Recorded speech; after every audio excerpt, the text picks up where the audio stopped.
అందరికీ నమస్కారం.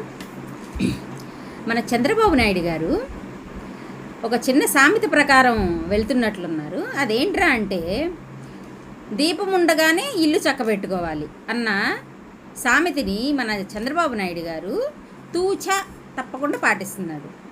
నెక్స్ట్ ఎలక్షన్కి ఎలా గెలిచేది లేదు, కన్ఫామ్ అయిపోయింది. ఇప్పుడు కూడా యాక్చువల్గా ఎలా వచ్చారు అనేది అన్న విషయం అందరికీ తెలుసు.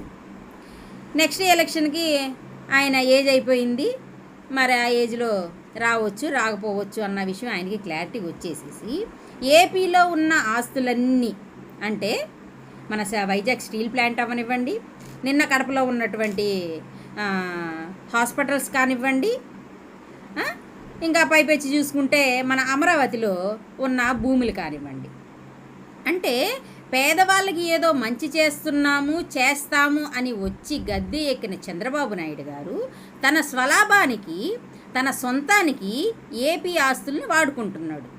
ఇది 100% నిజం.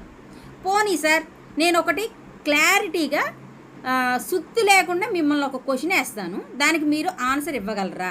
నాకే కాదు, ఏపీ ప్రజల్లో ఉన్న ప్రతి ఒక్కరికి ఈ డౌట్ రావాలి. 100% ఈ డౌట్ మీకు ఇప్పటికైనా వచ్చి తీరాలి. అది ఏంట్రా అంటే, మన అమరావతి డెవలప్ అయితే ఏవో కంపెనీలు వస్తాయి అని అన్నారు. అక్కడ చూస్తే మొత్తం మునిగిపోయి ఉంది. ఓకే, అది పక్కన పెడదాము. మన ఏదైతే ఉందో, మన ఏమంటారు దీన్ని, సోషల్ మీడియా అబద్ధాలు చెప్తుంది అంటున్నారు.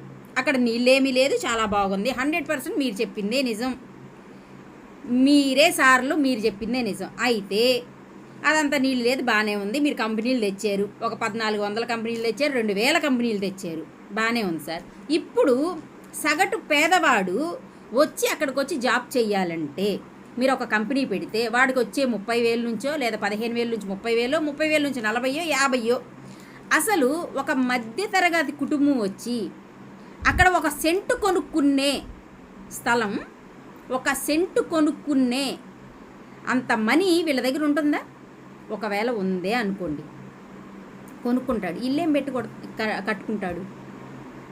పోని ఇల్లు కట్టుకోలేడు, అంత దూరం వచ్చి లక్షల్లో కోట్లల్లో బలుగుతుంది అని అంటున్నారు. పోని మీ డబ్బున్న వాళ్ళు హౌసెస్ కట్టి రెంట్కి ఇస్తారు, ఆ రెంట్కి ఉండాలి అంటారు. వాడికి వచ్చి 20,000, 30,000లో 10,000 లేనిదే అమరావతిలో కానీ లేదంటే తాడేపల్లిలో కానీ ఈ ఇల్లు రాదు అద్దెకి. మరి వాడు అద్దెలు కట్టుకోవాలా లేకపోతే తినాలా? ఏ విధంగా అండి పేదవాడికి మీరు మంచి చేసేది?